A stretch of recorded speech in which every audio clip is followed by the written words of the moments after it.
ഒരു ടാക്സ് അവതരിപ്പിച്ചു, പുതിയ ടാക്സ്. എന്തിനാണെന്നറിയോ? Foreign made foreign liquor. അതായത് ഇന്ത്യൻ മെയ്ഡ് ഫോറിൻ ലിക്കർ എന്ന് വെച്ചാൽ ഇവിടെ കിട്ടുന്ന സാധനം, മറ്റത് വിദേശത്ത് നിർമ്മിച്ച് ഇവിടെ വിൽക്കുന്ന സാധനം. എടാ, അതിന്റെ ആൽക്കഹോളിക് കണ്ടന്റ് എത്രയെന്നറിയാമോ? ഇപ്പൊ ഞാൻ പറഞ്ഞല്ലോ, വൈന് 86, ബിയറിന് 116. ഇതിന്റെ ആൽക്കഹോളിക് കണ്ടന്റ് എന്ന് പറയുന്നത് 40% മുതൽ 60% വരെയാണ്.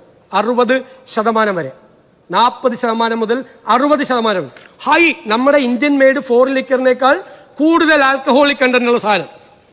2018-19 അന്ന് ഇന്ത്യൻ മെയ്ഡ് ഫോറിൻ ലിക്കറിന് 210% ടാക്സ് ആയിരുന്നപ്പോ ഇവരുടെ ഗവൺമെന്റ്, അദ്ദേഹം തന്നെയാണ് മുഖ്യമന്ത്രി, കൊണ്ടുവന്ന ടാക്സ് എത്രയെന്നറിയാം?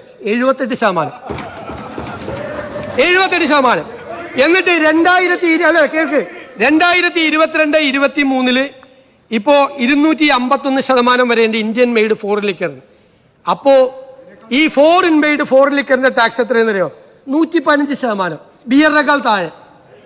അപ്പൊ ഞാൻ ചോദിക്കുന്നത്, ജോണി വാക്കറിന്റെ നിന്നും ഷീവാസ് റീഗലിന്റെ നിന്നും കൈ നീട്ടി വാങ്ങിച്ചിട്ടാണോ ഈ 78 കൊടുത്തത്? ആണോ? അതാണ് ചോദ്യം. ജോണി വാക്കറിന്റെ നിന്നും ഷീവാസ് റീഗലിന്റെ നിന്നും കൈ നീട്ടി വാങ്ങിച്ചിട്ടാണോ 78%, 60% വരെ ആൽക്കഹോളിക് കണ്ടന്റ് ഉള്ള സാധനം മേടിച്ചത്?